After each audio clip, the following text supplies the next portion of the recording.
गडचिरोलीतील गोंडवाना विद्यापीठातून मराठी साहित्य विषय हद्दपार, प्राध्यापक संघटनेचा आरोप, सरकारला लक्ष देण्याची मागणी। मीरा भाईंदर मोर्चाच्या यशानंतर ठाण्यातील मनसे नेते राज ठाकरेंच्या भेटीला, राज ठाकरे मीरा भाईंदरला जाण्याची शक्यता। आझाद मैदानातील गिरणी कामगारांच्या आंदोलनामध्ये उद्धव ठाकरेंची उपस्थिती। धारावीतील पुनर्विकासामध्ये गिरणी कामगारांना घर द्या, उद्धव ठाकरेंची मागणी। मनसे नेते बाळा नांदगावकरही आंदोलनात सहभागी।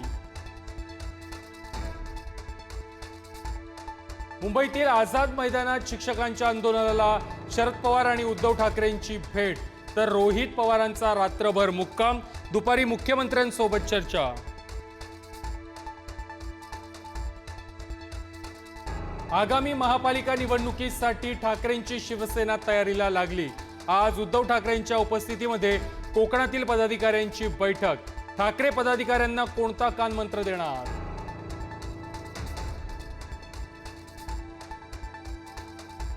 नागपुरात मुसळधार पाऊस, अनेक सखल भागांमध्ये साचलं पाणी।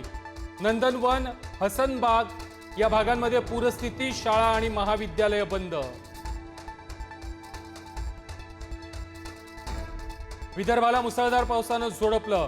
भंडाऱ्यामध्ये पुराच्या पाण्यामध्ये ट्रॅक्टर वाहून गेला, तर गोसीखुर्द धरणाचे सर्व दरवाजे उघडले।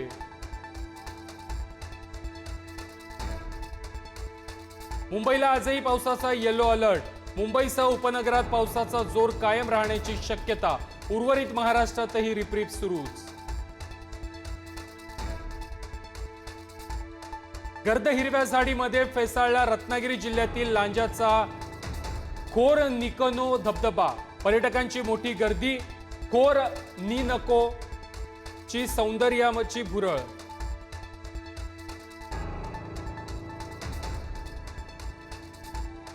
गुजरातच्या महिसागर नदीवरील पूल कोसळला, 11 जणांचा मृत्यू। आनंद वडोदऱ्याला जोडणारा पूल मध्यभागीच तुटला, बचाव कार्य सुरू।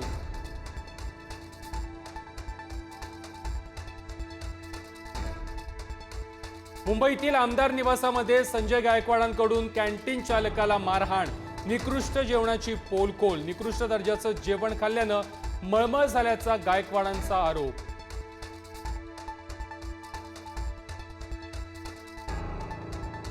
सासू ख्रिश्चन, नवरा ब्राह्मण, बाप मराठा असं कॉकटेल घराणं।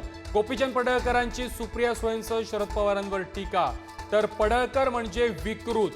प्रशांत जगतापांचा पलटवार।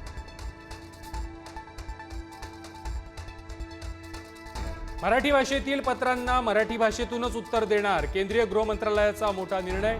मराठीसाठी केंद्रीय गृह मंत्रालय कामकाजामध्ये बदल करणार।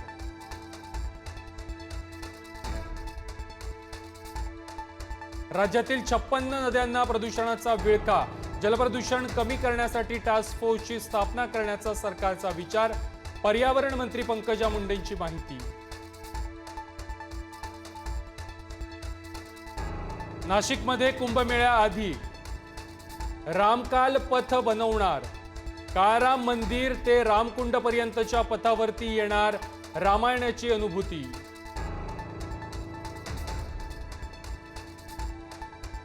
मुंबईतल्या मस्जिद बंदर परिसरातील कर्नाक पुलाचा आता सिंदूर पूल असं नामकरण। उद्या मुख्यमंत्र्यांच्या हस्ते होणार लोकार्पण। इगतपुरी घोटी परिसरातील खड्ड्यांचा प्रश्न पुढारी न्यूजनं मांडल्यानंतर प्रशासनाकडून दखल। खड्डे बुजवण्याचं काम सुरू, कॉन्क्रिटीकरणही सुरू।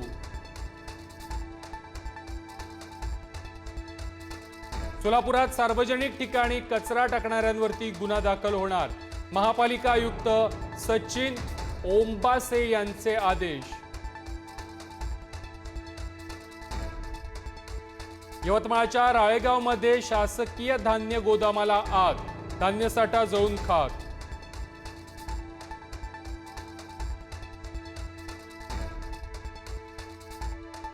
केंद्र सरकारच्या धोरणांविरोधात कामगार संघटना आक्रमक। कामगार संघटनांचा आज देशव्यापी संप, देशभरातील संघटना संपात उतरणार।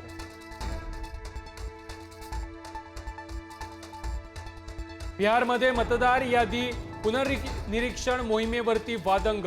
बिहारमध्ये बंदची हाक, याद्यांमधून अनेकांची नावं वगळली जाण्याची विरोधकांना भीती.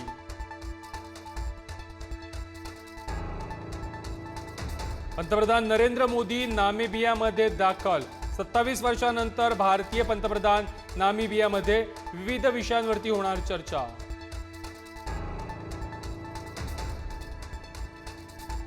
अभिनेत्री आलिया भट्टच्या कंपनीच्या खात्यातून 76 लाखाहून अधिक रुपये हडपले. आलियाची माजी सेक्रेटरी वेदिका शेट्टीला बंगळुरूतून अटक.